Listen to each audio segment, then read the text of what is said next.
تو اس لیے جہاں تک ہیومن ٹریفکنگ کا تعلق ہے اس میں بس یہ سمجھنے کی ضرورت ہے, ضرور باہر جائیں اگر آپ کو آپ کی خواہش ہے, لیکن ایک صحیح طریقے سے آپ جائیں. دوسرے آپ نے پوچھا کہ ہمارے ملک کے جو مسائل ہیں, دیکھیں ہم ابھی ایک ڈیولپنگ کنٹری ہے جی. اور جس طرح انڈیا میں نہرو جو تھے وہ 17 سال زندہ رہے تھے جی.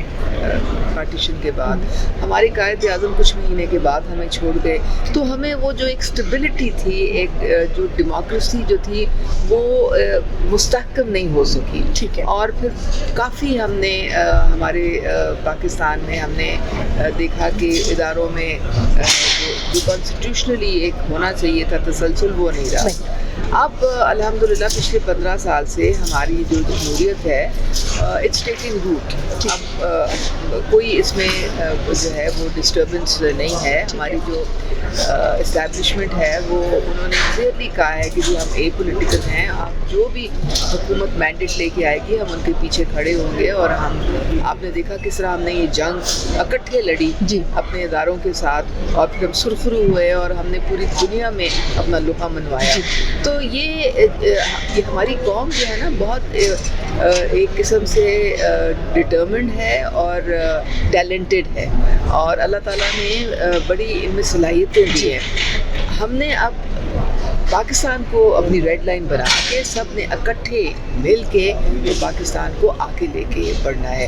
انشاءاللہ تعالیٰ آپ دیکھیں گے کہ یہ کچھ ہی سال بعد جس طرح ہم نے جنگ میں مارکا مارا ہے, معیشت میں بھی ایسے ہی مارکا مارا ہے انشاءاللہ. اچھا مجھے یہ بتائیے کہ آپ نے بہت سارے لوگوں کے ساتھ کام کیا, بہت ساری گورنمنٹس کے ساتھ کام کیا, تو مجھے یہ بتائیے کہ سب سے زیادہ کام کرنے کا مزہ آپ کو کس کے ساتھ آیا؟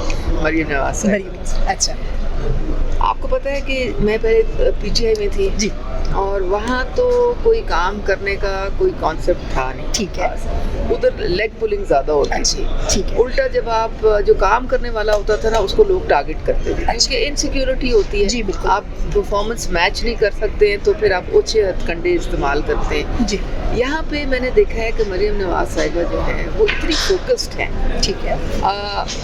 جب میری ان سے ملاقات ہوئی تو میں نے ان سے کہا کہ میرے ذہن میں آپ کے متعلق جو نقشہ ہے وہ تو بڑا ڈسٹورٹڈ ہے. ٹھیک ہے. بہت وہ ہمیں تو ہماری ذہن سازی ایسی کی گئی تھی کہ ہم سمجھتے ہیں کہ آپ میں تو کوئی کسی قسم کی صلاحیت نہیں ہے. ٹھیک ہے. تو جب وہ بنی نا چیف منسٹر تو میں نے کہا کہ یہ دیکھیں اب لوگوں کو تو نہیں پتا لیکن مجھے تو پتہ ہے کہ آپ کیا کرنے جا رہی ہیں.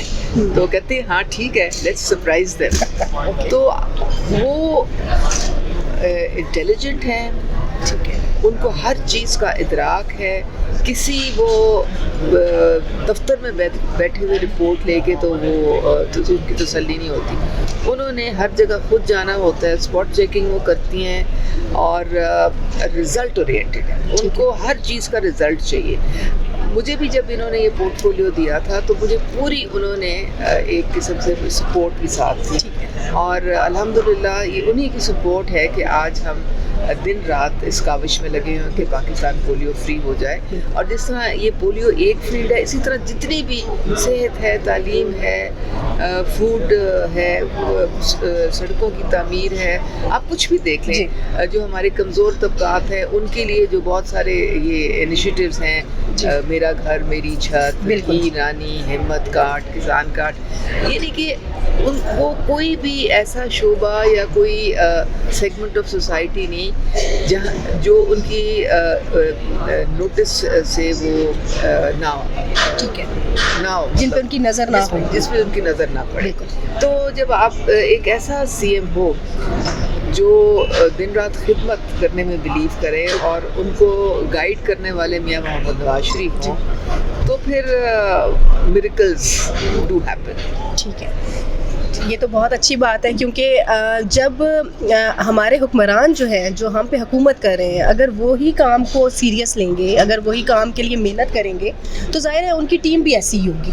آپ جیسے لوگ پھر ظاہر ہے ان کی ٹیم کا حصہ ہوں گے. ورڈ ہے نا حکمران، جی میں اسے ڈس ایگری کر. ٹھیک ہے، دیکھیں ہم یہاں پہ خدمت کے لیے ہم ریپرزینٹیٹیوز ہیں بالکل، اور قوم کی اور جو ان کے فنڈامنٹل رائٹس ہیں ان کو انشور کرنا ہماری ڈیوٹی میں شامل ہے. ٹھیک ہے. تو اگر آپ حکمرانی کا ایک ذہن میں نقشہ لے کے آپ آئیں گے تو پھر آپ اس ملک کو قوم کی خدمت نہیں کر سکیں. تو آپ کو ایک ہمبل طریقے سے اور ایک خدمت کے جذبے کو لے کے آگے بڑھنا. ٹھیک ہے. اچھا، میں یہ سمجھتی ہوں کہ میں ایک خاتون ہوں، تو میں ورکنگ لیڈی ہوں. ظاہر ہے میں نے بہت کام کیا، بہت سالوں سے کام کر رہی ہوں. بہت سارے پرابلمس، بہت سارے مسائل کا شکار ہم خواتین ہوتی ہیں جو باہر نکلتی ہیں. آپ کی رسپانسبلٹیز ظاہر ہے مجھ سے بھی بڑی ہوں گی، آپ مجھ سے بھی بڑے عہدے پہ ہیں، یا آپ کی رسپانسبلٹیز مجھ سے زیادہ ہیں. آپ کو کیا پرابلمس فیس کرنے پڑتے ہیں اس طریقے، مطلب جو میں اگر فیلڈ میں جاؤں تو مجھے کچھ ایشوز ایسے ہیں جو مجھے فیس کرنے پڑتے ہیں. تو آپ کے اس طرح کے کیا پرابلمس ہیں یا کچھ اس طرح کی چیزیں ہیں جو آپ کو فیس کرنی پڑتی ہیں؟ دیکھیں، اس سے پہلے ٹینیور میں جب میں ایم پی اے تھی تو میں چیئر پرسن تھی standing committee on gender mainstream. اب جو خواتین ہیں نا وہ کمزور طبقہ ہے، اور چونکہ ہماری سوسائٹی پیٹریارکل ہے، میل ڈومینیٹڈ ہے، تو یہاں پہ خواتین کو کی ڈیسیجن میکنگ پوزیشنز میں آپ نہیں دیکھتے ہیں. ٹھیک ہے، وہ ہمیشہ نمبر 2 پوزیشن پہ رہتی ہیں. اس کے لیے بہت فائٹ کرنی پڑتی ہے، اور اس کے لیے اوپر سے لے کے نیچے تک فائٹ کرنی پڑتی ہے. ایک جو سیاستدان ہے، ہم لوگوں نے یہ فائٹ کی تھی کہ جی ہم ایم پی ایس جب بن کے آئے تھے تو اس کے بعد آپ اوتھ لیتے ہیں تو کوئی ڈسکریمنیشن نہیں ہوتی میل اور فیمیل میں. لیکن یہاں پہ آپ کیبنٹ پہ نظر دورائیں ہیں، پارلیمانی سیکرٹریز، کوئی بھی ڈیسیجن میکنگ جو رولز ہیں اس میں ہارڈلی آپ کو 2 سے 3% خواتین نظر آئیں. ٹھیک ہے، تو یہ نہیں کہ پھر آپ صرف ان کو ڈیسک پہ جانے کے لیے یا کورم پورا کرنے کے لیے آپ نے اسمبلی میں رکھا ہے. تو اس لیے ہماری یہ جو ہے چیلنجز ہیں.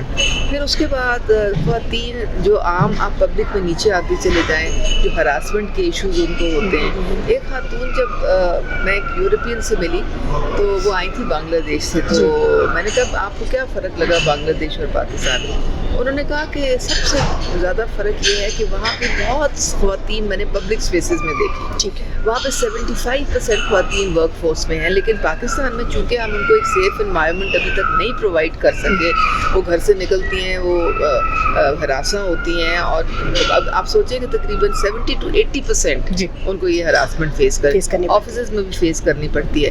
تو اس لیے ہمارا جو خواتین ہے وہ 25 to 30% صرف اس وقت کام کرتی ہیں، اور یہ ملک کو بڑا نقصان ہے. اگر آپ کی 50% پاپولیشن جو ہے گھر بیٹھی رہے گی اور باہر نکل نہیں سکے گی تو آپ کی GDP گروتھ کیسے ہوگی؟ اب آپ کی ساری خواتین اگر شامل ہو جائیں، ان کی فائنینشیل انکلوژن ہو جائے تو 10 سال میں آپ کا GDP ڈبل ہو سکتا ہے. تو یہ تو قائد اعظم تو ہمیں پہلے ہی بتا گئے تھے کہ اگر آپ اپنی خواتین کو شانہ بشانہ لے کے نہیں چلیں گے تو پاکستان کبھی ترقی نہیں کر سکتا. تو یہ ہر پاکستان میں چونکہ ہم انٹرنیشنل ٹریٹیز کی سگنیٹری ہیں تو ہم نے بہت سارے انسٹیٹیوشنز بنانے شروع کر دیے ہیں. ایک for example national commission on the status of women, Punjab commission, پھر آمبڈس پرسنز آفس، اور یہ سارے جو ہے ایک پوری ویمن ڈیولپمنٹ ڈویژن جو ہے 2012 میں بنی، اس سے تو پہلے تھی ہی نہیں. ٹھیک ہے، تو اب ہم نے لوگوں کو، خواتین کو امپاور کرنے کے لیے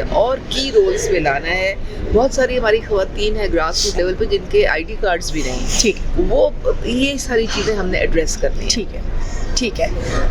چلیں، مجھے لگتا ہے کہ ہمارے جو پوڈ کاسٹ کا مقصد تھا آپ سے ملنا، آپ کے تجربات سے سیکھنا خاص طور پہ، اور ہمیں پتہ چلے کہ ہمارے جو پریزنٹ کر رہے ہیں ہمیں پارلیمنٹ میں وہ کس طرح سے کام کر رہے ہیں. آپ کا بہت شکریہ، آپ آئیں، اور ہم انشاءاللہ نئے پوڈ کاسٹ کے ساتھ ملیں گے بہت جلدی. Thank you so much.